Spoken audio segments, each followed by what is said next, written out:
сфера, она переживает второе рождение. Когда мы смотрим в бескрайние просторы возможного, масштаб наших мыслей становится все шире и шире.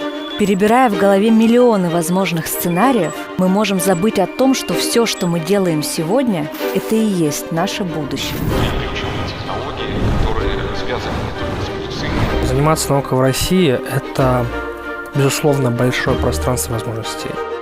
Когда мир вокруг нас влияет на нашу жизнь, на наши решения, на наши мысли. Но когда у тебя есть большая цель, ты к ней идешь, не сворачивая. Твоя вера в проект, твоя вера в идею, она мотивирует других людей. Создавая каждый раз что-то новое, понимаем, что мы можем к лучшему изменить не только ту профессиональную деятельность, в которой мы находимся, но и жизнь людей. Я могу сказать, что в области низкоэнергетической дефибрилляции мы являемся лидерами в мире. В планах есть создать проект на территории новых регионов, который будет объединять молодых архитекторов, дизайнеров, урбанистов и позволит им влиять на пространство, в котором они живут.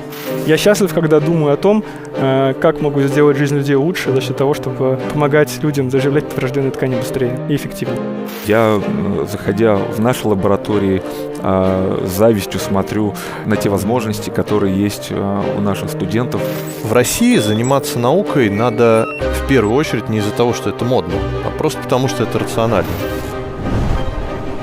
Мы хотим представить вам новый формат нашего проекта – разговор с теми, кто стоит на пороге открытий и своими делами приближает то самое будущее. Мы находимся в Национальном центре «Россия», одной из ключевых площадок нашей страны, где проводятся значимые мероприятия и обсуждаются перспективы развития нашей страны. Мы с радостью познакомим вас с молодыми людьми, посвятившими себя науке.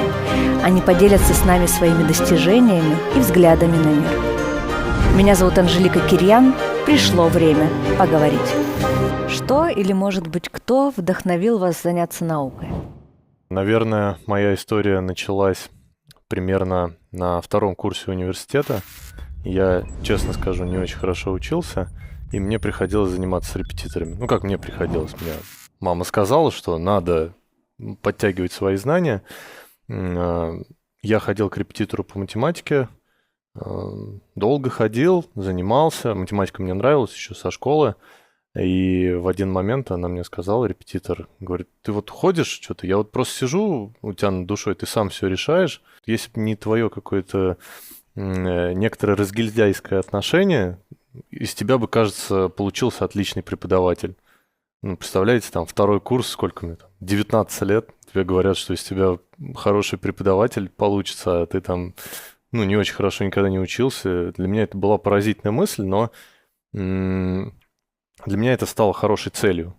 Мне иногда нравятся такие фантастические немножко цели себе ставить, наверное, как и каждому ученому. Я себе поставил цель, что я буду преподавателем, что я стану ученым, и до защиты кандидатской с той минуты прошло ровно 10 лет. В 2013 году я поставил себе эту цель, в 2023 защитил кандидатскую диссертацию, подтвердил свою квалификацию как ученого. Правильно я понимаю, что до этого, до второго курса, до 19 лет вы даже не задумывались о карьере ученого? Нет, никогда не задумывался. Хотел стать, не знаю, футболистом, гонщиком, миллиардером, космонавтом, кем угодно. Нет, блогером мы еще тогда не хотели стать. Все профессии в мыслях перекрутил. Ученым никогда не думал то, что буду. Судьба распорядилась так, как... Для меня в первую очередь очень близко понятие силы архитектуры, когда мир вокруг нас влияет на нашу жизнь, на наши решения, на наши мысли. И мне захотелось стать сопричастной этому. Но это скорее уже какие-то взрослые мысли. А если смотреть становление еще ребенка и подростка, то лет, наверное, с 4 я очень любила живопись, рисовала, хотя при этом мечтала стать летчиком или дипломатом, но любовь к искусству победила, но при этом мне очень хотелось заниматься не только творчеством, но и сочетать точные науки. И именно архитектура — это тонкая грань между искусством и наукой, которая смогла в себе объединить два этих важных компонента, стала для меня как раз-таки решающим моментом в выборе профессии. Ну, изначально вообще моей ролевой моделью был мой отец. У меня отец герой России, и он меня с детства учил, что в любой сложной ситуации есть несколько различных выходов. И, в принципе, когда я там развивался, еще учился в школе, я нашел для себя способ познания мира через такую науку, как химия. Мне нравилось, что эта наука позволяет интерпретировать какие-то действия, в том числе природные явления, через движение молекул, да, то есть что можно изучить что-то изучить различные механизмы на молекулярном уровне и понять какие-то явления, которые нас окружают. В дальнейшем, изучая химию более глобально, я поступил в РГУ нефтегаза имени Губкина и стал заниматься изучением химических процессов на более больших таких моделях, скажем так. И для меня, конечно, это будет вдохновение химией и тем, чтобы сделать что-то глобальное, оно переросло в том, чтобы сделать какое-то большое научное исследование для нефтегазовой отрасли. Плюс мне нравилось, как химия описывает взаимодействие с различными и живыми системами в том числе. Так вот в бакалавриате я написал учебное издание по биотехнологиям, применимым в нефтегазовой отрасли. А в дальнейшем я там получил сильный ожог и стал заниматься изучением, в том числе применением химии для заживления живых тканей. Так как у меня отец был в Афганистане, я начал задумываться о том, какие, в принципе, существуют механизмы заживления поврежденных тканей. И для того, чтобы углубиться в данную фундаментальную отрасль, я пошел в магистратуру и занимался изучением регенерации живых тканей за счет химических веществ. Поэтому изначально ролевой моделью был мой отец, и в дальнейшем это все привело к тому, что я стал развиваться в такой отрасли химии, как регенеративная медицина или регенеративная химия, так сказать. Еще мой дедушка занимался наукой в сфере высшей математики, очень многое дал напутствие, наставлений и показал, что наука, она очень сильно позволяет раскрыться и воплотить свой творческий потенциал. И я очень сильно ему этому обязан. Также хочется добавить, что дедушка очень сильно поддерживал мое стремление к науке. Это и участие в олимпиадах, конкурсах. И, соответственно, мне это сразу дало такую, знаете, энергию, мощность в том, что действительно это то, чем я хочу заниматься. Также наукой занимался мой отец. И занимается, и очень сильно он повлиял на то, чтобы я занимался с самого раннего детства в кружках, в технопарках. И это было большим плодом, чтобы дальше еще больше выигрывать и создавать свои проекты. И что определило мою в целом судьбу. Конечно, как, наверное, у многих, у меня все идет из детства. Со школьной скамьи, со школьных времен. На самом деле, задумываясь о том, почему вообще в моей жизни появилась наука, наверное, здесь повлияла первая книжка вообще, которую я вот для себя бы отметил бы в такой топ литературы своей собственно личном. Это Жюль Верн «Таинственный остров». О том, как несколько взрослых парней попали на необитаемый остров, и знания о мире им помогли по-настоящему выжить.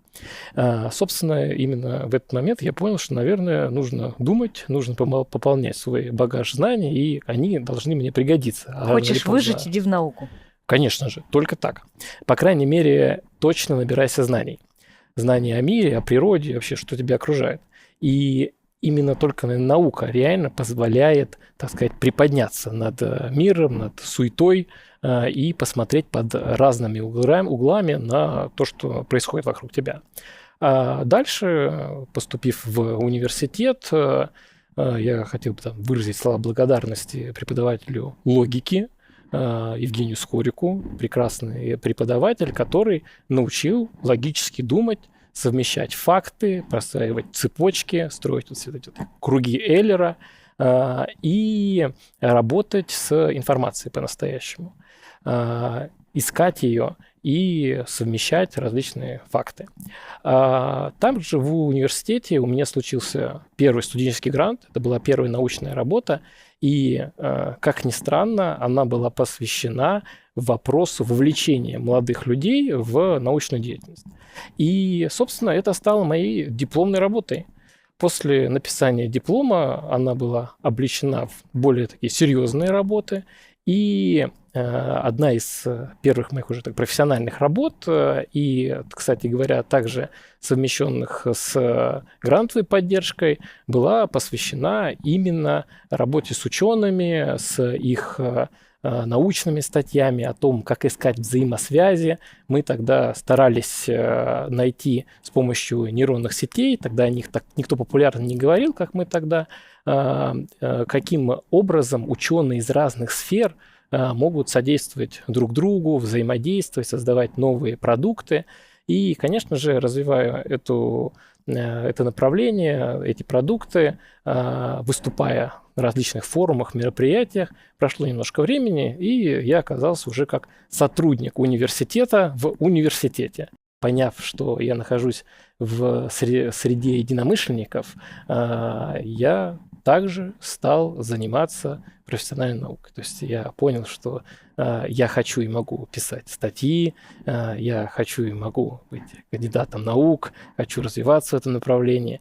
Мы, создавая каждый раз что-то новое, понимаем, что мы можем к лучшему изменить не только ту профессиональную деятельность, в которой мы находимся, но и жизнь людей, кто нашим продуктом наших знаний может воспользоваться. Я с детства хотел помогать людям. Хотел быть врачом, но в какой-то момент мама меня отговорила. Она у меня учитель математики, поэтому я выбрал инженерную специальность, пошел в инженерный вуз. Но, тем не менее, вот это вот желание быть связанным с медициной, оно идет через всю мою жизнь. Поэтому и сейчас карьера строится в области медицинской инженерии. То есть, с одной стороны, работая в таком интересном поле, как электроника, создание что-то нового, механика. С другой стороны, создавая что-то полезное для людей. То есть, так или иначе, я все равно попал в медицину. Реализовали свою детскую мечту, можно сказать. Да, да. А каким был этот путь в науке? С какими, может быть, трудностями вы столкнулись на пути становления? Вообще, как говорят ученые, у человека нейронные связи, самые поздние нейронные связи, которые формируются, отвечают за образ будущего. То есть это отличает нас от других живых созданий на нашей планете. И они говорят, что формируется он ближе к 27 годам. То есть изначально, конечно, я именно такого образа будущего своего, как в формате ученого, естественно, не видел. Я прежде всего хотел заниматься тем, что мне интересно. С одной стороны, мое предпочтение заниматься медицинской инженерией, с другой стороны, так сложилась судьба. То есть мне повезло попасть в команду профессора Селищева. Это ведущий специалист в области живых систем в нашей стране. То есть меня это захлестнуло. То есть ряд интересных проектов был реализован и прежде всего и фундаментального, и прикладного характера. Трудности есть, наверное, в каждой стези.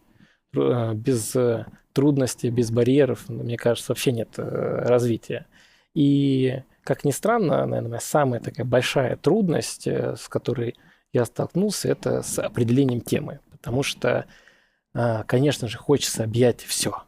Много всего интересного, что происходит, и когда не то, чтобы тебя загоняют в рамки, но есть требования к тому, чтобы определиться с конкретным направлением. Для меня было крайне сложно, когда появляется очень много различных редколлегий, тебя начинают направлять, и ты понимаешь, что ты не то чтобы маленький человек, ты в начале пути, а там все такие серьезные профессора, ты хочешь к ним прислушаться, ты говоришь, пожалуйста, примите меня в свой круг, да, я же такой же, как и вы.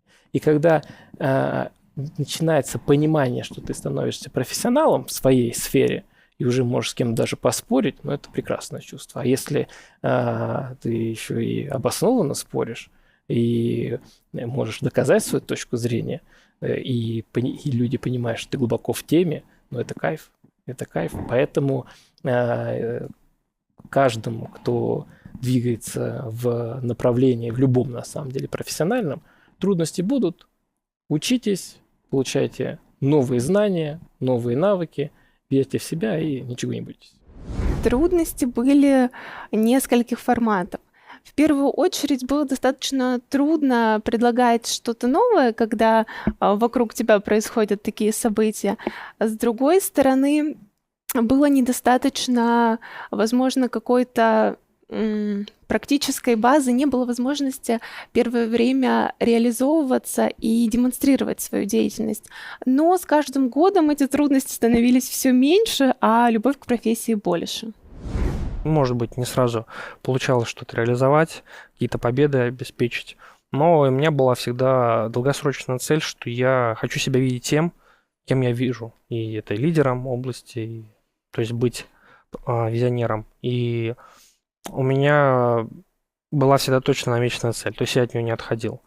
Позволяла от этого не отходить и поддержка родителей, это поддержка со стороны наставников, где я занимался.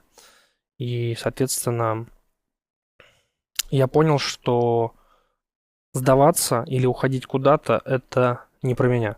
Потому что, чтобы быть действительно каким-то лидером, достичь большого, нужно идти по пути наибольшего сопротивления. Я для себя это принял. Это было понимание того, что действительно я этим хочу всю жизнь заниматься. Я считаю, что человек рожден для любого. Он может сам прийти к тому, чем хочет. Заниматься, что ему интересно. Он должен иметь право свободы того, чтобы развиваться там, где он хочет, и становиться лидером. Это и есть самая высшая форма возможности реализовать свои мысли и свои идеи, разработки. Потому что тогда я понял, что за счет творчества можно безгранично иметь возможности реализации проектов, и это, наверное, самое интересное. И там нет рамок и границ. Для меня это было очень важно, потому что здесь можно быть тем, кем ты реально хочешь. И я тоже молодым ребятам, когда меня спрашивают, школьники, часто перед ними выступаю, рассказываю, зачем вообще заниматься наукой. Всегда говорю, что, может быть, для ленивого человека или просто для человеческой сути легко поставить какую-то цель и идти к ней, несмотря ни на что. То есть вокруг тебя может происходить все, что угодно, у тебя могут быть какие-то личные огорчения, но когда у тебя есть большая цель, ты к ней идешь, не сворачивая, и все, что происходит вокруг, это просто, как говорит, собаки лают, караван идет. Поэтому, мне так было на самом деле проще. Что касается сложностей, которые на пути встречаются, я прошел, наверное, стандартный путь каждого ученого в России. То есть мне в чем-то везло, в чем-то, может быть, чуть менее везло, чем в среднем. Температура по больнице, скажем так. Мне очень повезло найти своего промышленного партнера. То есть, когда я начал заниматься исследованиями, они были инициативными. Но по прошествии примерно 3-4 лет к нам обратилась компания. Говорят, мы знаем, что в вашем университете вы исследуете такие вещи. Я занимался газовыми системами отопления.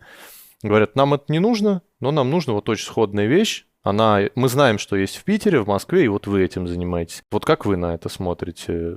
Конечно, когда ты чем-то горишь, чем-то занимаешься, и тут к тебе приходят, говорят, слушайте, нам это надо. Ты не просто так этим занимался все эти годы. Конечно, мне очень в этом повезло, и мы вместе с партнерами создали лабораторию под эту задачу.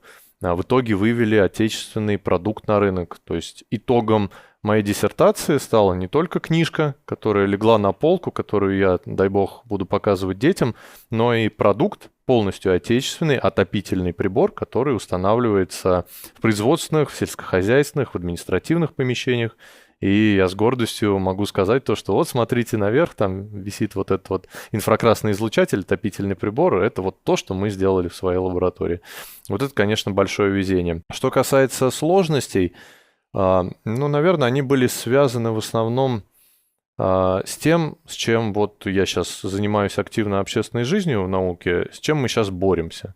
Это излишняя бюрократизация. Потому что все-таки ученый должен совершать открытия, а не только носить бумаги из одной стопки в другую и доказывать, что его квалификация все-таки соответствует чему-то там, каким-то рамкам, поставленным в нормативных документах.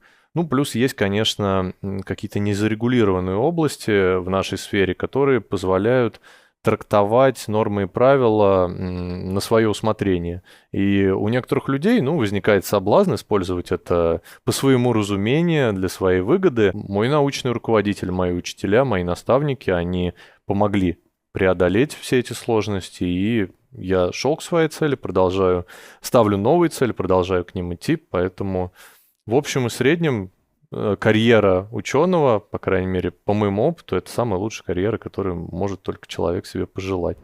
Ты сталкиваешься с такими сложностями, когда работаешь в лаборатории и пытаешься получить какое-то вещество, в том числе, которое может быть применимо для человеческого организма. Потому что, когда ты ставишь какой-то эксперимент, ты ожидаешь получить какие-то определенные свойства после проведения эксперимента. Чаще всего бывает так, что это не совпадает с действительностью.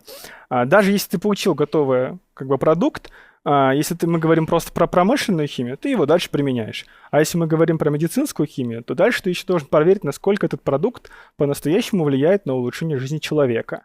И так как я не просто химик-исследователь, а химик-предприниматель, цель которого была не просто создать продукт, но и коммерциализировать его, я также сталкивался со сложностями, чтобы привлечь финансирование на проект. И это было такая... Просто, знаете, у обычного предпринимателя есть сложность с тем, что там какие-то сложности в бизнесе. А у химика-предпринимателя еще и с наукой сложности. И в итоге ты просто у тебя одно идет хорошо, другое страдает. И приходилось удерживаться на этих качелях. В целом, было очень сложно в какой-то момент, но благо я являлся обладателем 9 государственных стипендий и финансировал проект на свои деньги очень долгое время. Пока не получили первые результаты положительные. Потом мы опубликовали патент, привлекли инвестиции от нашего университета и уже потом справились со всеми, скажем так, сложностями проекта. Хотя они порой встречаются и до сих пор. А что вас мотивировало, что позволяло сохранять верность своему пути? У меня отец, как я говорил, он герой России. Для меня это серьезная ролевая модель, серьезная. Плюс ко всему, я сталкивался в жизни со многими моментами, в которых приходилось преодолевать себя. Плюс ко всему, когда ты руководитель проекта, ты ведешь за собой большое количество людей, которые верят в твою идею и верят в то, что действительно ты понимаешь, что ты хочешь сделать и зачем ты хочешь это сделать. Да, и эта вера, твоя вера в проект, твоя вера в идею, она мотивирует других людей. Тогда уже поздно сдаваться, нужно доводить проект до конца. А кто ваш отец? Вы несколько раз его упомянули, сказали, что он герой России и важный человек в вашей жизни. Да. Давайте его назовем, и чем он занимается. Да, Ильяс Дауди, он, собственно говоря, закончил тоже РГУ нефтегаза имени Губкина. Он в 18 лет пошел в армию, сразу потом пошел на войну в Афганистан, был разведчиком. Был, есть, наверное, да, то есть как-то бывших разведчиков не бывает. Да. И когда он вернулся, он закончил университет, потом поступил в магистратуру, занимался предпринимательством какое-то время в области ресторанного бизнеса. И сейчас он написал книгу, его даже выдвигали на Нобелевскую премию по литературе от Российского союза писателей. И сейчас он снимает фильм про как раз свой роман художественный про Афганистан. Национальный центр запустил всероссийский конкурс видеоэссе «Мечты о будущем» для молодежи от 14 до 18 лет. Он поможет молодому поколению заглянуть за горизонт и представить завтрашний день через призму научной фантастики. Готов поделиться своим видением будущего? Собирай команду единомышленников из 5 человек. Зарегистрируйтесь до 10 апреля на официальном сайте конкурса dream.russia.ru. Для вдохновения прочитайте книгу из рекомендованного списка и подготовьте видеоэссе. Оно должно начинаться со слов «Мы хотим создать такое будущее, в котором…». Победителей наградим 1 июня в Международный день защиты детей в Национальном центре «Россия». Какими достижениями в области науки вы можете гордиться, чем хочется поделиться? Мой рассказ начнется с небольших физических основ. Да. Есть 2 основных типа теплопередачи, которым мы пользуемся. Это конвекция, когда мы обогреваем воздух, и инфракрасный теплообмен, когда с помощью излучения обогреваются различные предметы. Примером конвекции может служить что угодно, просто можно подышать себе в ладошки и почувствовать теплоту. А примером лучистого теплообмена, инфракрасного теплообмена можно назвать, например, обогрев Земли. Да, Земля находится в вакууме, поэтому конвекция от Солнца невозможна. От Солнца тепловая энергия до Земли доставляется через электромагнитный спектр излучения, а в частности через инфракрасный его диапазон. Таким образом, когда мы хотим отопить какое-то помещение, то есть компенсировать теплопотери, на улице холодно, а в помещении, чтобы было тепло, мы должны обогреть это помещение одним из двух способов. Либо конвективным, либо лучистым. Ну, конвективный способ, я думаю, что он всем известен. То, что мы называем батареями, которые устанавливаются по традиции под окнами. Есть еще такие приборы-конвекторы. Они в основном в общественных зданиях встречаются, например, в школах. Может быть, кто-то вспомнит такие металлические дребезжащие штуки. Что касается еще конвекционных приборов, это тепловентиляторы. Они есть бытовые, продаются в магазинах бытовой техники, и промышленные, они в основном в производственных зданиях устанавливаются. Мы же занимались всегда вопросами лучистого теплообмена, лучистого отопления. Оно в основном было известно еще с советских времен как газовое отопление. Есть некоторая труба, которая в итоге выходит на улицу, а начинается она с горелки. То есть там свешивается воздух и газ, природный газ, ну, обычный, который у нас в плите, поджигается, и очень горячие газы, температура там примерно 600 градусов, проходят через эту трубу, сверху стоит рефлектор, то бишь отражатель, и это все в кавычках светит в рабочую зону помещения, там, где находятся люди, и обогревает помещение. То есть мы в помещении зажигаем такое небольшое солнышко. При этом, надо сказать, сам излучатель, он не светится в видимом диапазоне. В инфракрасном диапазоне он белее белого. То есть он очень много излучает тепловой энергии в помещении. К нам обратилась как раз компания, наш архитектурно-строительный университет Нижегородский, с просьбой изучить, внедрить европейский опыт. А европейский опыт, он был немножко другой. Пока в Советском Союзе использовали газовые инфракрасные излучатели, в Европе их тоже использовали, но преимущество все-таки было за водяными инфракрасными излучателями. То есть все то же самое. Есть некоторые трубы, по которым течет теплоноситель. Есть отражатель, который направляет излучение именно в нужную нам зону вниз. Но по трубам течет горячая вода. В принципе, физика процесса та же самая, но есть, конечно, различия температурные, и за счет того, какой теплоноситель используется. Мы взялись за эту историю. Единственное, у нас не было нужной нам лаборатории. Мы сказали, что буквально, я не знаю, как в гараже на коленке начертили, нам нужно вот что-то вот такое. Дальше это все уже перешло в формат там чертежей полноценных компьютерных, 3D-моделей, и мы построили у себя лабораторию. Надо сказать, единственную в России, достаточно уникальную, в принципе, и в мире. И уже в этой лаборатории мы испытали то, что нам коллеги привезли из Европы, так сказать, перешли уже в процесс реинжиниринга, как это сейчас называется, и создали уже собственный продукт, который превосходит по всем характеристикам то, что было придумано в Европе, то, что там придумывали, наверное, 50 лет. Но вот тут это все наложилось на русскую смекалку, на наш опыт, на нашу научную школу, и у нас получился отопительный прибор, который мощнее, чем то, что было изначально. Ну и теперь можно с гордостью сказать, что наши отопительные приборы устанавливаются от Калининграда до Камчатки. Ну, смотрите, как ученый, я бы сказал, что недавно мы опубликовали научную статью в журнал «Морфология», где мы исследовали наш продукт, который мы производили сами, вот руками в лаборатории, да, там за свои деньги. А что это за продукт? Это крем с белками, которые я вот разрабатывал за счет своих средств в магистратуре. Крем на основе пептидов паутины и шелка-шелкопряда. Я экстрагировал пептиды, которые стабилизировал, проверял их на клетках, на клеточных испытаниях. Потом мы выиграли грант, исследовали его на животных моделях и проверили, что композиция действительно ускоряет регенерацию поврежденных тканей. И сейчас мы делаем различные форматы, как кремы, так и пластыри, гели для ускорения заживления ожогов и ран. То есть мы прям делаем большую кампанию из этого. И вот недавно мы как раз публиковали в журнале «Морфология», где исследовали, это довольно серьезный журнал научно-международного уровня, в котором мы исследовали и доказали, что действительно влияет по сравнению с аналогами, более эффективно идет заживление. Плюс ко всему я опубликовал патент на свое имя. Но для меня все-таки более серьезный результат является то, что до привлечения первого инвестора я финансировал проект за счет собственных стипендий. Вот, энтузиазм. Ну, то есть, когда ты доходишь до какого-то результата за счет того, что ты сам финансировал и верил, это как-то, не знаю, вдохновляет, что ли, что ты уже добился такого-то результата. Во-первых, у меня есть уже собственные патенты, научные публикации. И у меня сейчас компания, которая является победителем на резидентство Сколково. И я со своей командой занимаюсь, их более 35 человек, разработкой беспилотных авиационных систем и микроспутников. И, соответственно, сейчас у нас есть такие продукты, такие ниши, которые еще не заняты в стране, которые очень сильно себя покажут. Говорить я, конечно, пока сейчас не могу об этом, но это обладает очень сильным, высоким научным потенциалом. И здесь я бы хотел сказать, что в скором времени об этом вы узнаете. Даже несмотря на тренды, которые сейчас задаются, бесплотие, оно вообще начиналось еще до этого ранее. Но я бы хотел сказать в целом, в нашей стране бесплотная авиационная система будет решать задачи очень большие хозяйственные.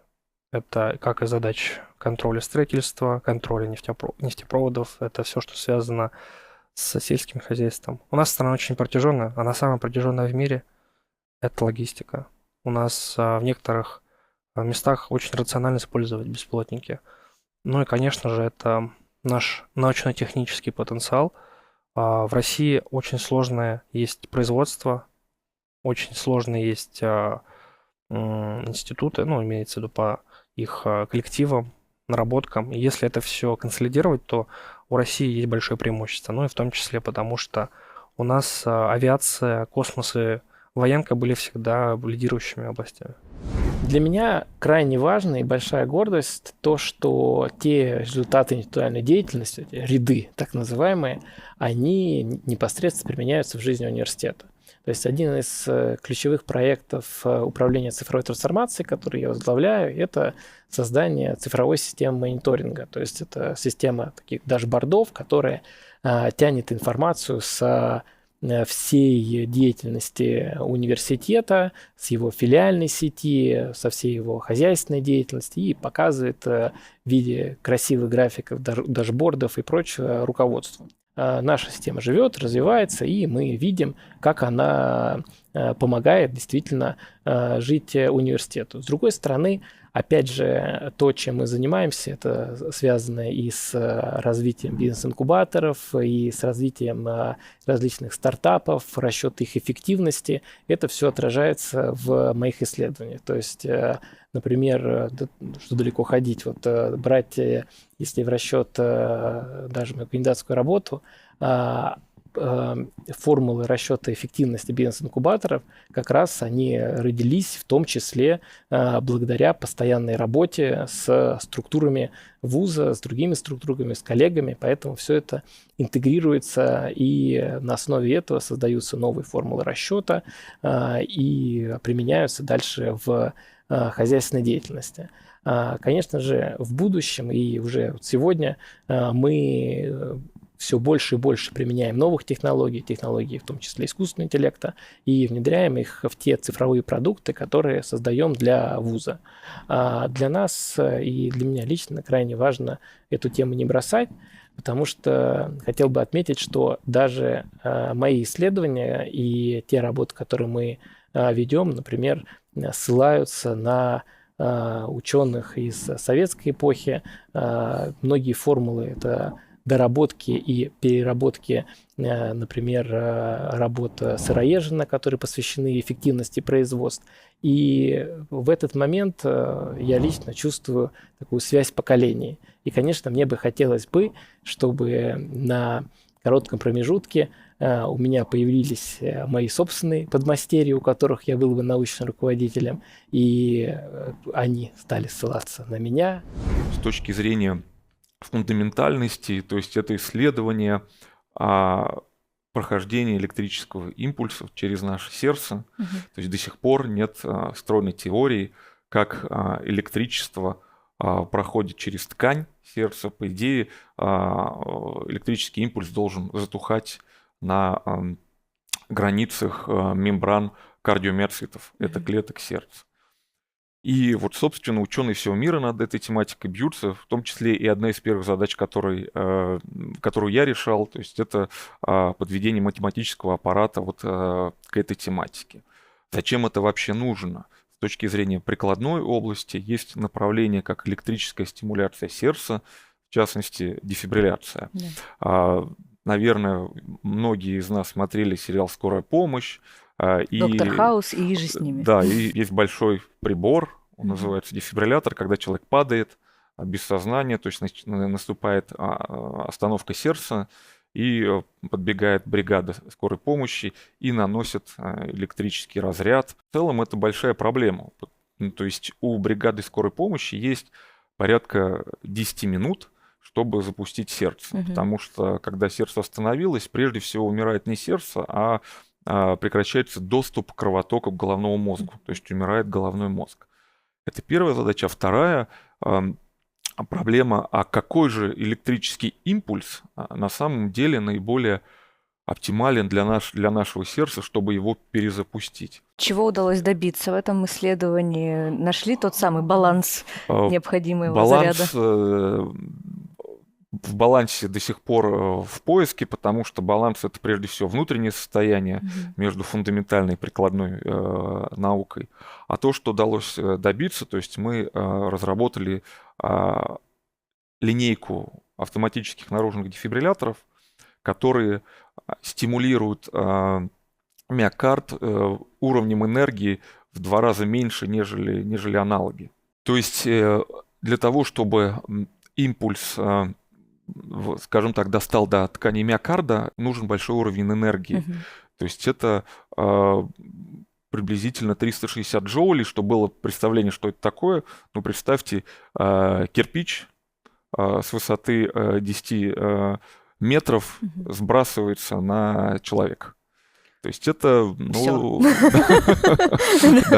И вот мы в своих исследованиях показали, что этот уровень энергии можно снизить в 2 раза, при этом повысив эффективность электрической Этого будет достаточно, чтобы человек вернулся к жизни? Да, этого будет достаточно, при этом это меньше стресс, меньше ожогов на грудной клетке, и при этом эффективность даже повышается. И это уже используется в наших отечественных аппаратах дефибрилляторов? Да, то есть это приборы, которые массово выпускаются.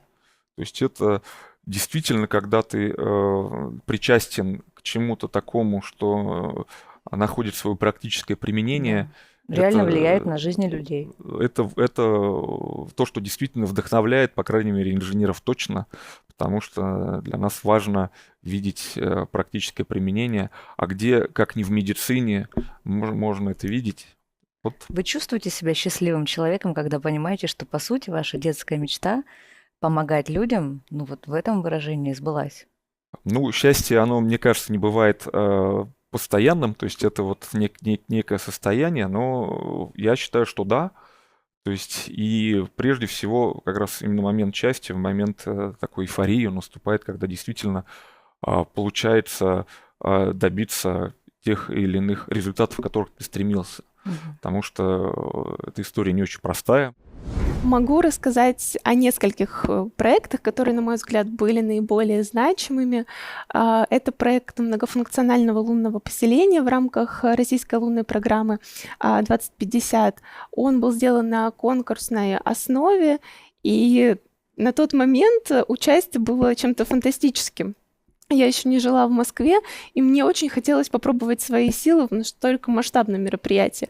Вот тогда не верила, не поддерживала, наверное, никто. Потому что слишком сложно для девушки, студентки сделать что-то, что получит поддержку. Я тогда стала победителем, и это для меня стало таким переломным моментом, после чего я поняла, что останавливаться вообще не стоит. Если кто-то не делал до тебя, значит, сделаешь ты. После этого был Луганский аэропорт, военные объекты в Арктике. И сейчас, наверное, вот я бы не сказала гордость, сейчас это просто мой приоритет, то, что я считаю очень важным. Это архитектурные объекты транспортной инфраструктуры Северного морского пути. Именно сейчас этим я и занимаюсь.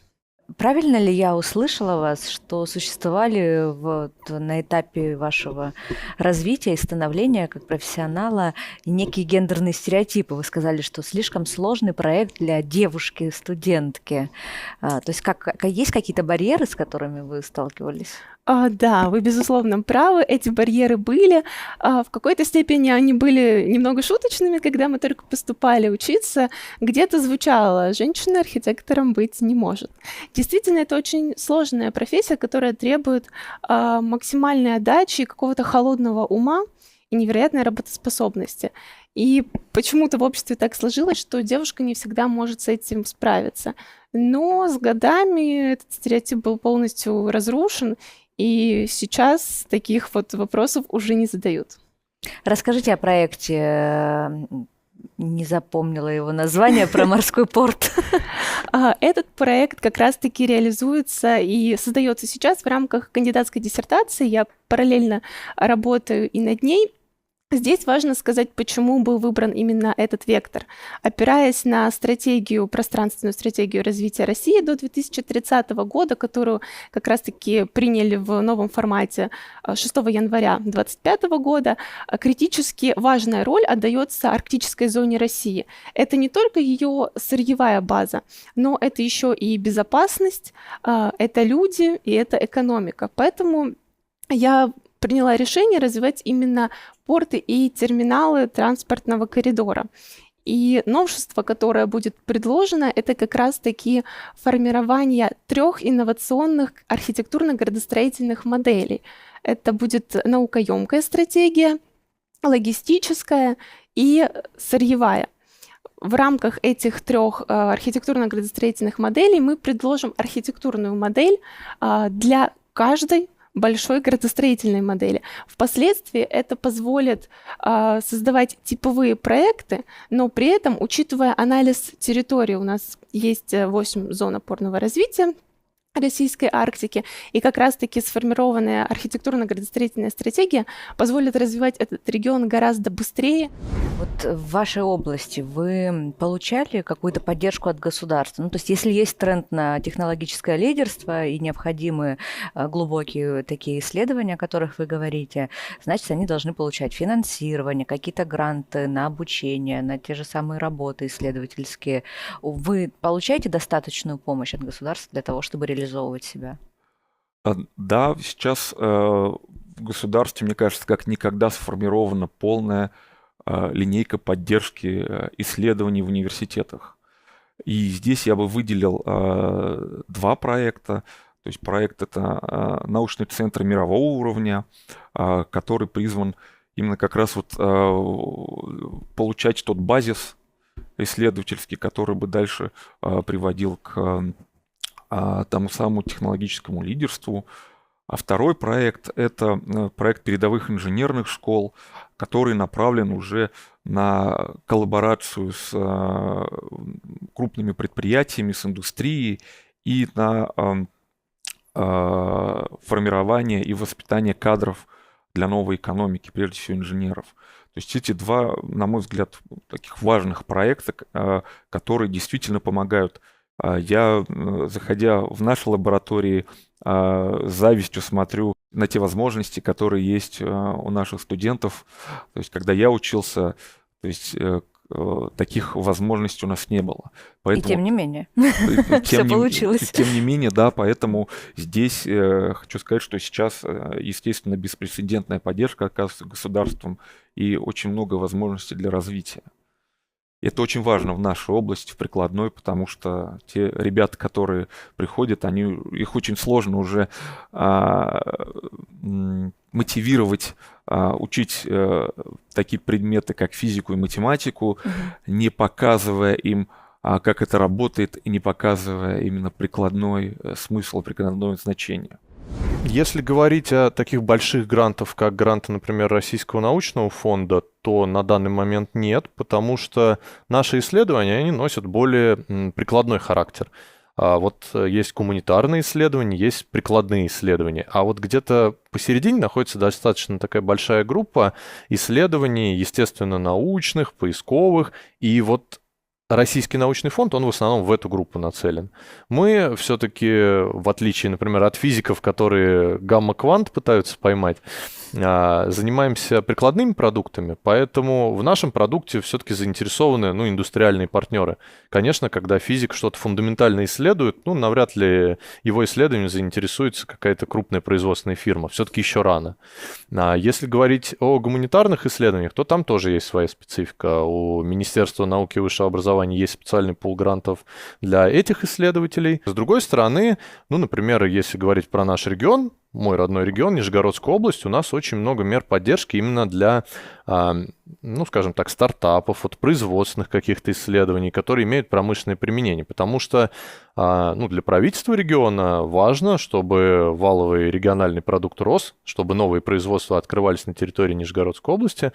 И, в частности, я получаю достаточно уже много лет поддержку от правительства Нижегородской области, потому что, наверное, нам вот этот грант в том числе и наше сотрудничество с производственным партнером позволило Нижегородской области стать центром производства водяного лучистого отопления, в принципе, в стране.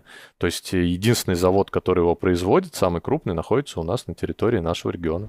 Здесь можно, на самом деле, на разных уровнях их обсуждать. Это как и федеральные, национальные проекты, о которых очень много сейчас дается внимания. Это действительно решает очень важные стратегические задачи. Это федеральные проекты. Это в целом отношение государства, потому что это является нашей такой, знаете, линией красной, что мы не можем быть не лидерами в атомных технологиях. То есть это энергетика. А энергетика – это сразу все. Это все производства, даже если посмотреть сейчас, что происходит за рубежом, в Германии то же самое, то без энергетики их вся высокодобавленная стоимость на продукты, она вся упала вниз. Сейчас все производства у них в США уходят. И это первое. Второе, то, что различные программы грантов, стипендий, конкурсов, форумов, очень много сейчас появилось мер поддержек и институтов развития. Здесь также выделю, благодаря которому я смог, и даже моей командой единомышленников прийти к тому, что имеем. Это, допустим, Россия – страна возможностей. Это агентство стратегических инициатив. Я, когда уже выбирала тему для своих будущих финальных проектов, ориентировалась, наверное, на то, чтобы это было полезно людям и региону. Поэтому выбирала в первую очередь это транспортный объект, аэропорт в городе Луганске, как раз-таки он получил поддержку. А далее это был уже интерес к арктическому региону. Параллельно с этим также были научные проекты реновации недействующих угольных шахт на территории Донбасса и какие-то проекты благоустройства. Так постепенно, шаг за шагом, получила поддержку и сформировала какие-то новые цели для себя. Я знаю, что в РЭУ имени Плеханова есть проект, который как раз поддерживает такие стартапы молодых ученых, и вы к этому проекту имеете непосредственное отношение, если мы не ошибаемся. Расскажите, пожалуйста, об этом.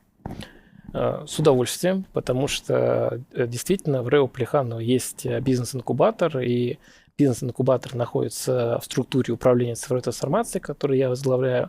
В 2024 году мы стали лучшей практикой среди вузов, участников программы «Приоритет». И здесь основная цель – дать студентам первую возможность попробовать себя в бизнесе, в инновационном бизнесе, в создании стартапов. Мы реализуем акселерационные программы, и для экономического университета может показаться, что это некий такой дизрапт, да?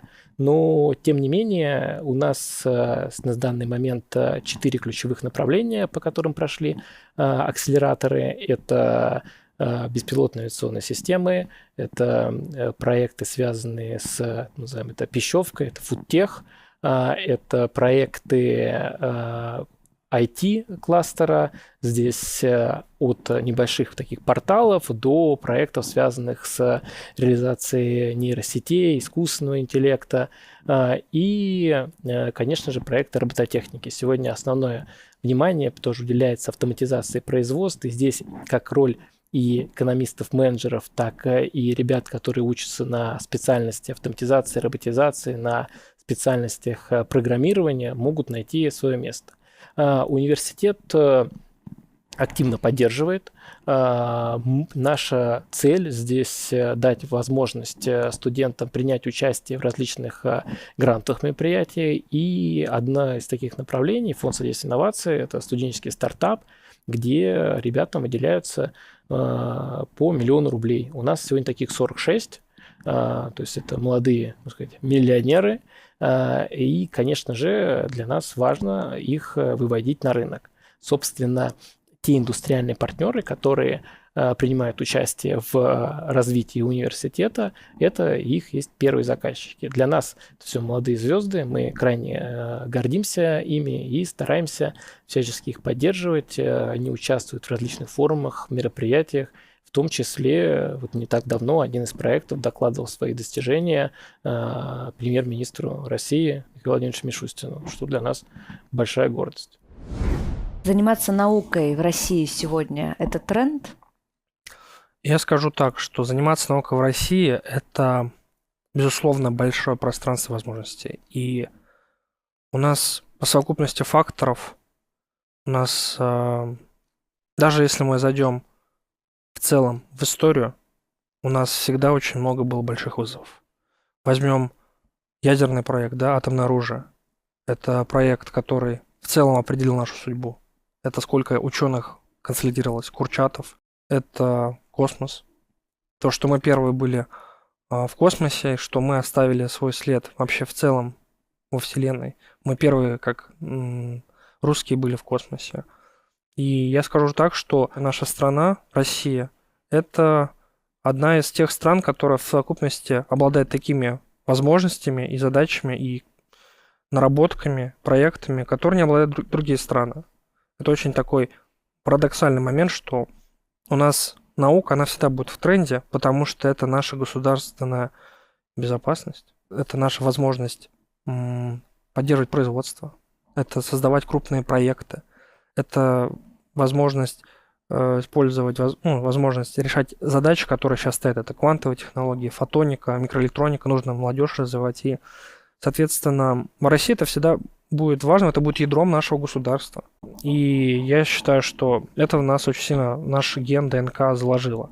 Мы никогда не сдаемся, как Суворов говорил, что, соответственно, что русские не сдаются.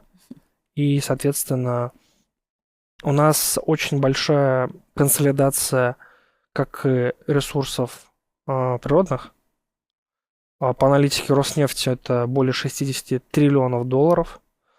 И это большая консолидация производств научных организаций, ученых. Мы входим в топ-10, уверенно, по количеству научных сотрудников, по вообще в целом лидерским разработкам.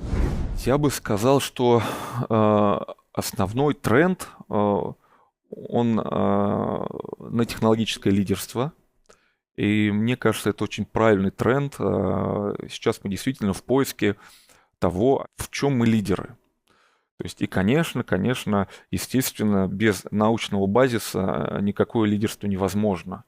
Поэтому только идя от науки, можно сформулировать, где ты являешься принципиально лидером. То есть тот пример, который я привел, то есть из области дефибрилляции, то есть да, это я могу сказать, что в области низкоэнергетической дефибрилляции мы являемся лидерами в мире, потому что действительно мы, если взять все аналоги, то есть можем с более низким уровнем энергии восстанавливать работу сердца. То есть это действительно один из примеров такого технологического лидерства, но для этого, естественно, необходим базис фундаментальных исследований глубокий. То есть поэтому это не то, чтобы это прям некий тренд, это необходимость и важность развития науки.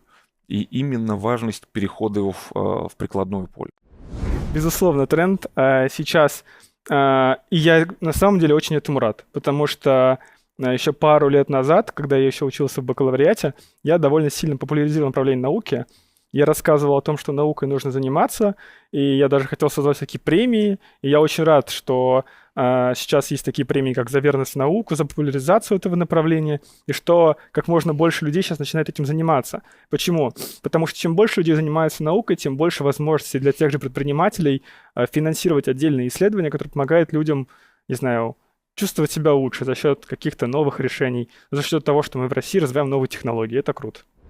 В России заниматься наукой надо в первую очередь не из-за того, что это модно, а просто потому, что это рационально. Почему у нас, например, растет IT-сфера? Потому что просто там есть деньги, то есть есть заинтересованность, есть потребность в том, что люди там делают. Поэтому там много денег, поэтому там много людей. То же самое с наукой. В последние годы, с годом науки и технологий в России, с десятилетием науки и технологий в России, просто научная сфера, она переживает второе рождение. Действительно, наука поставлена во главу угла в национальных целях. Наука уже возглавляет, скажем так, хит-парады мероприятий, которые проводятся, таких крупных конгрессных на территории России. Конгресс молодых ученых – это мероприятие номер 2 по количеству людей, которые его посещают, по тому вниманию, которое ему уделяется. Поэтому в России просто рационально заниматься наукой. Если ты хочешь быть востребованным специалистом, если ты хочешь быть в центре внимания, да, как вот, я не знаю, как космонавт, на которого обращены телевизионные камеры, то надо заниматься наукой. Да, это просто рационально. Ну и плюс к этому то количество грантов, те меры поддержки, которые существуют, и те все-таки медленные, но верные подвижки в зарплатах говорят нам о том, что профессия ученого, она уважаема, престижна, высокооплачиваема, востребуема. Поэтому в России не то что трендово или модно заниматься наукой, это просто разумно, правильно. И здесь есть всегда две позиции. Кто-то говорит, что наукой должны заниматься только те, кто в нее влюблен, а другие говорят, что наукой должно быть, просто нормально заниматься. Ну, вот я скорее ко вторым отношусь, потому что, да, хорошо, когда в твоей сфере существуют только фанатичные люди, но на одних вот фанатичных людях все-таки не выедешь и не вывезешь экономику огромной страны. Надо, чтобы сфера действительно была рационально привлекательной. И сейчас для этого делается все, поэтому в науку надо идти не только потому, что это модно. Сегодня, во-первых, в государстве есть огромное количество различных мер поддержки для молодых ученых. Огромную работу провел Российский научный фонд. Есть и различные грантовые мероприятия для молодых ученых. И что здорово, что именно для молодых ученых сегодня есть программы поддержки коллективов. То есть когда молодой кандидат, который только вот, казалось бы, получил степень, может себе в подмастерье брать аспирантов, брать студентов, которые обучаются, и вместе с ними формировать новые знания. И это, конечно же, пишем грантовая история, это оплачивается. Но и университеты и активно смотрят за молодыми кадрами. То есть сегодня, опять же, и в рамках десятилетия науки мы видим, что проводятся различные форумы, мероприятия, где молодые ученые могут наконец-то показать свои детища, свои творения. И более того, в рамках развития различных предпринимательских компетенций мы в каждый стартап мы видим, что включается научное знание. То есть, например, платформа университетского технологического предпринимательства, да, она полностью посвящена созданию инновационных продуктов. Ну а куда инновации без исследований? Потому что это основа любого создания нового знания. Это и новые эксперименты, и новые площадки, которые появляются, новые лаборатории, которые оснащены просто передовой техникой. И что самое главное, здесь на помощь вузам, исследователям приходят индустриальные партнеры, то есть реальный рынок выступает в качестве заказчика, создаются не просто базовые кафедры, а появляются лаборатории вместе с лидерами рынка по различным отраслям. И те программы, которые сегодня существуют для университетов, как, например, тот же самый приоритет, программа стратегического академического лидерства, она в том числе направлена на взращивание новых кадров. Причем что самое главное в даже технологических проектах, вот, например, стартапах, о которых мы говорили, требуются разные кадры. То есть и экономист может себя применить, может и непосредственно исследователь, там, технолог, кто занимается инновационными продуктами, для него есть место и роль. И этим всем может руководить молодой ученый. Здесь я могу отметить как раз-таки свой родной вуз, первый альма-матер в городе Алчевске. Я слежу за нашей кафедрой и за жизнью всего вуза, и с воссоединением как раз-таки регионов и Российской Федерации, когда территория вернулась домой, очень много молодых людей принимают решение посвятить себя науке. Вместе с тем существует множество государственных программ, с помощью которых они могут реализовать свои инициативы, и с каждым годом их становится все больше. Тренд, как мне кажется, возник из-за того, что молодые люди увидели поддержку со стороны государства, во-первых, и веру в свои силы, во-вторых. И вот вместе это как раз-таки позволило его создать. И мне очень радостно, что с каждым годом их все больше и больше. Можно ли сказать, что сегодня в нашей стране такой, подъем науки? Мне кажется, это прекрасная тенденция, которую стоит только поддерживать. В начале нашего разговора вы сказали, что отличительная черта человека — размышлять о будущем. Вот хотелось бы понять, как вы видите образ будущего, как, по-вашему, будет развиваться область вашей науки в перспективе ближайших 10-20 лет, и какие, возможно, открытия, технологии изменят мир? Хороший вопрос. Если позволите, издалека начну. Я выделяю 3 ключевые технологии, которые связаны не только с медициной, а, на мой взгляд, определяют в целом развитие человечества как такового. 4. Окей, 4. То есть первый, именно базис, это новые материалы. То есть новые материалы, они определяют и, мне кажется, все области существующие, и микроэлектронику, и электронику. Сейчас это область материалов, и медицина, это область новых материалов, их применения. Дальше это технологии искусственного интеллекта. И в медицине он тоже все более часто применяется и используется. И в целом мы видим, что удается именно не аппаратным улучшением чего-то, а программным улучшением с применением технологий искусственного интеллекта получать невероятные результаты. Третье направление — это аддитивные технологии. То есть здесь, если связки, опять же, с новыми материалами, я считаю, что мы увидим прорывы прежде всего в области имплантов. То есть это прежде всего замещение тех или иных элементов костных структур, тканей, а впоследствии и органов. То есть здесь это однозначный тренд, потому что мы видим, что аддитивные технологии, с одной стороны, позволяют строить дома довольно-таки быстро, с другой стороны, они позволяют в том числе строить каркас наш внутренний, и это самый, на мой взгляд, быстрое, что будет внедрено в ближайшее будущем. Не замена всех органов, естественно, а именно замена отдельных сегментов и впоследствии усложнения, потому что вся наука и техника эволюционирует от простого к сложному. И третье — это робототехника. То есть роботы так или иначе заменяют нас в промышленности, и здесь будет в промышленности внедряться робототехника, ну и в хирургии в том числе. То есть на базе нашего университета уже функционирует уже широко развита эта область, как в кардиологии, урологии, колопроктологии и так далее. Но я думаю, что мы все больше и больше увидим роботов в медицине. Можно ли сказать, что вот развитие аддитивных технологий, о которых вы сказали, замена человеческих органов, может так, наверное, существенно продлить человеческую жизнь? И будем жить не там 80, как сейчас, а 120? Я думаю, что принципиально да, но все-таки это некий комплекс мер. Я считаю, я убежден, что человеческую жизнь должно продлить совокупность факторов, таких как меньше стресса, более правильный образ жизни и питание. То есть и на следующем этапе, да, конечно, и когда нужно бороться уже с отказом тех или иных внутренних органов или структур, то, конечно же, да.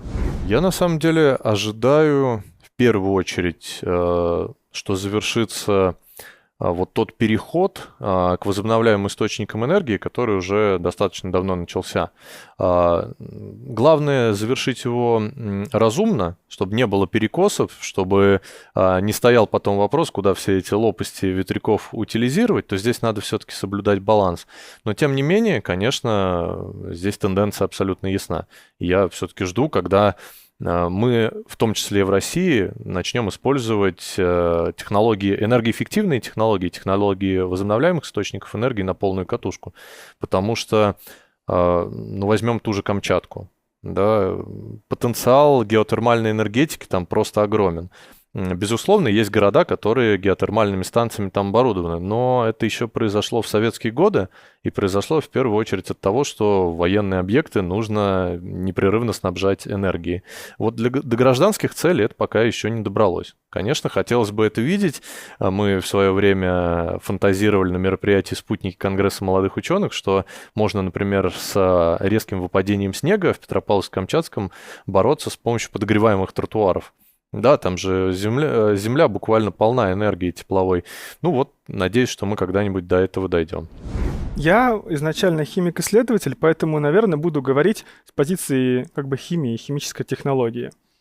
Довольно активно сейчас развивается сфера под названием «умные материалы». Что это такое? Ну вот, например, знаете, вот если положишь шишку на свет, она раскроется. Если уберешь ее, допустим, в шкаф, где темно, она свернется. Но за счет того, что попадает свет, материалы внутри там, да, шишки по-разному себя по-разному влияют, да, по-разному себя ведут. Ученые решили исследовать данное направление и посмотрели, как именно, за счет чего это происходит, да, то есть и они взяли этот принцип и открыли новую сферу науки, называется биомиметика, когда люди изучают какие-то природные явления и смотрят, как их можно использовать в текущих материалах. Сейчас данное направление активных умных материалов, оно развивается, и сейчас мы имеем не только какие-то умные сенсоры, которые мы получаем за счет вот таких вот умных материалов, но и какие-то интересные форматы, которые можно использовать в той же, допустим, регенеративной медицине, или за счет того, что там материалы могут менять свою, допустим, форму при разном электрическом разряде, мы можем получать какие-то интересные свойства, которые дальше можно использовать в промышленности. Это все серьезно двигает, как бы, скажем так, отрасль химической науки. Параллельно сейчас все более и более становится популярным направление зеленой химии, да, то есть все, что связано с уменьшением выбросов, то, что входит в повестку до 2030 года по уменьшению по декарбонизации и уменьшению выбросов парниковых газов, это тоже становится более популярным направлением. Ну и, конечно же, эта сфера связана с биотехнологиями и материалами на основе биополимеров. Да? Это белки, которыми мы занимаемся, это и биополимеры для того, чтобы давайте так, может это будет пластыри, которые со временем разлагаются, когда у вас кожа полностью зажила, начиная от этого, заканчивая от пакетов, только не полиэтиленовых, а за счет вот как раз-таки того, что используются такие биополимеры, они потом со временем сами разлагаются. То есть у нас меньше выбросов пластиков, и, в общем-то, тоже такое популярное направление на стыке наук. Я думаю, что будущее науки, оно лежит в междисциплинарности. Конечно же, сегодня технологии искусственного интеллекта, технологии систем принятия решения – это есть некоторый такой базис и основа для многих исследований. Молодым ученым становится проще, потому что формируются в том числе и различные языковые большие модели, связанные с реализацией машинного обучения, связанные с реализацией проектов в области ИИ, и, конечно же, это все должно стать большим помощником.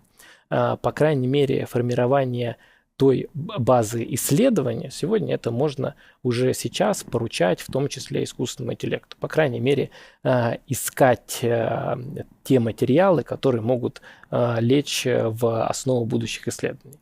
С другой стороны, конечно же, для людей открываются новые возможности в части взаимодействия с друг другом. И это крайне важно, когда междисциплинарные команды объединяются с друг другом. Я хотел бы обратить внимание и наших молодых зрителей и слушателей на такие направления, связанные с биоэкономикой, связанные с развитием робототехники, связанные с теми технологиями, которые сегодня лежат в помощи человеку. Сегодня человек осваивает то, что казалось только в книжках футуристов. Сегодня снова мы говорим о космосе, что очень сильно прекрасно, и у нас в том числе вот в прошлом году были проекты, связанные с низкоорбитальными спутниками, с технологией кубсатных спутников, и для молодых исследователей разных направлений открываются здесь тоже безграничные возможности, потому что для молодого ученого, да и в целом для молодого специалиста сегодня есть возможность поверить в мечту.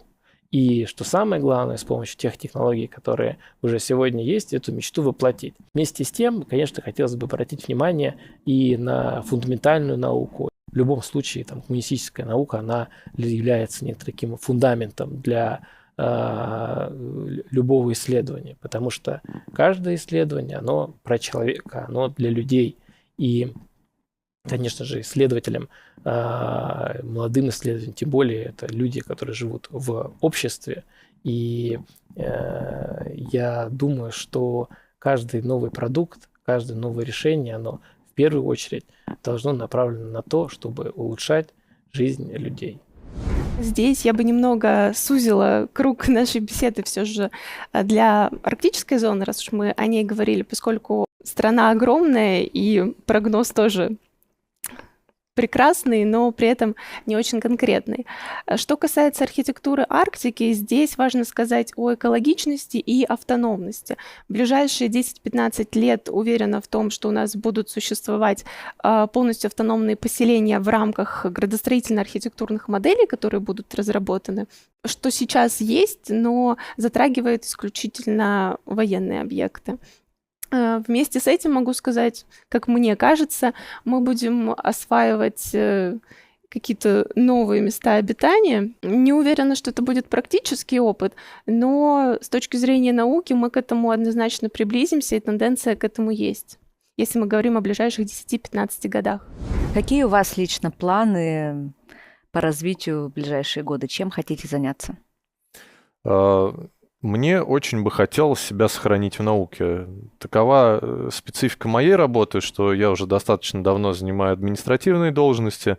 Ну, сердце просит того, да, хочется сделать что-то хорошее не только в науке, но и для других ученых. Вот такая организационная работа, она меня, конечно, притягивает. Но административная работа имеет свою специфику, да, в ней никогда не дождешься благодарности и никогда не получишь какой-то итоговый результат. Всегда будет промежуток. По чуть-чуть, через теорию малых дел, да, делаешь мир лучше, но конечного итога не увидишь никогда. Но при этом это достаточно много сил отнимает и внимания. И вот хочется все-таки те научные заделы, которые у меня есть, сохранить, продолжить заниматься наукой, продолжить делать новые открытия, пусть в своей вот маленькой, узкой, но такой вот прикладной области, писать статьи, воспитывать учеников. Сейчас у меня, кстати говоря, есть аспирантка. Надеюсь, что у нас тоже с ней все получится, и мы защитим еще одного ученого. Вот, поэтому хотелось бы сохранить себя в науке. Нам нужно использовать робототехнику, потому что мы даже по факту в научном плане можем выигрывать, но в плане серийного производства можем проигрывать. Пример Южной Кореи, Китая, где активно применяется роботизация. Это является элементом сильного государства. Поэтому я вижу свое развитие в ближайшие 5-10 лет. Это решение задач, связанных вот с очень такими актуальными вот направлениями. Это все, что может помочь улучшить государство, промышленность, науку и выпускать российские продукты на экспансию мировую. И это также страны БРИКС+. Это очень большое положение также играет, что Россия имеет Северный морской путь. У нас есть большое количество портов и есть варианты реализации сбыта и в страны дружественные, и другие континенты. Поэтому я считаю, сейчас просто золотое время, и нужно максимально сейчас в нашей стране реализовывать потенциалы разработки. На самом деле, я, помимо того, что предприниматель, я стараюсь растить свою экспертизу. Надо понимать, какую там дополнительную ценность ты несешь в мир. Я развиваю свою экспертизу в области управления химическими проектами, да. То есть сейчас я учусь в аспирантуре по экономике, как раз специально. У меня магистратура и бакалавриат по химии, а аспирантура по экономике, чтобы понять более фундаментальные процессы, не только научные, но и как делать из этого, скажем так, инновации доступные людям. Соответственно, сейчас я хочу разобраться с национальным проектом химии нового материала, который недавно анонсировали, чтобы понять, как мы можем масштабировать существующие химические технологии, чтобы Россия смогла, скажем так, выйти на тот же уровень, на котором чувствует себя Китай, допустим, да, с поставкой химических и новых технологий во весь мир. А параллельно, конечно же, хочу развиваться в направлении регенеративной медицины, потому что у меня в этом есть компетенции. Я 2 года, собственно, ручками в лаборатории сидел, делал эти материалы. Я уверен, что у нас есть большой потенциал довести наш продукт до глобального рынка и помочь людям заживлять поврежденные ткани. Мы сейчас активно сотрудничаем с докторами наук и различными компаниями как раз для того, чтобы данная цель осуществилась. Поэтому, наверное, главная задача — экспертность в химии и предпринимательский опыт. Есть проекты, но здесь я бы хотела выступить не только архитектором. Мне, наверное, еще там с каких-то подростковых годов было интересно не только создавать пространство, но и управлять им. Поэтому я приняла решение получить для себя еще одно образование. И оно мне как раз-таки позволяет создавать уже социальные проекты, и я бы их как раз-таки ориентировала на науку и архитектуру. И вот в планах есть создать проект на территории новых регионов, который будет объединять молодых архитекторов, дизайнеров, урбанистов и позволит им влиять на пространство, в котором они живут. Можете чуть подробнее вот эту последнюю мысль раскрыть, потому что интересно, вот что именно это может быть? Я думаю, над созданием изначально какого-то проекта, который будет позволять молодым ребятам разрабатывать проекты для территории, на которой они проживают, при этом получать государственную поддержку, техническое задание. С этим сложность в его получении. А следующим шагом уже будет формирование неких научных центров на территории каждого нового региона, где будет происходить и повышение квалификации для ребят, которые только обучаются, и, возможно, на их же базе будет происходить формирование новых грандиозных проектов. Спасибо большое за этот прекрасный, очень интересный и важный разговор. Вам спасибо, что пригласили, очень рада. Заниматься наукой в России – это, безусловно, большое пространство возможностей. Ключевые технологии, которые связаны не только с медициной. Мир вокруг нас влияет на нашу жизнь, на наши мысли. Твоя вера в проект, твоя вера в идею, она мотивирует других людей. Но когда у тебя есть большая цель, не идешь и сворачиваешь. Создавая каждый раз что-то новое, понимаем, что мы можем лучше изменить жизнь людей. Мы задаемся вопросами, каким будет будущее для каждого из нас и каким оно станет для всех нас. Все, что мы делаем сегодня, это и есть наше будущее.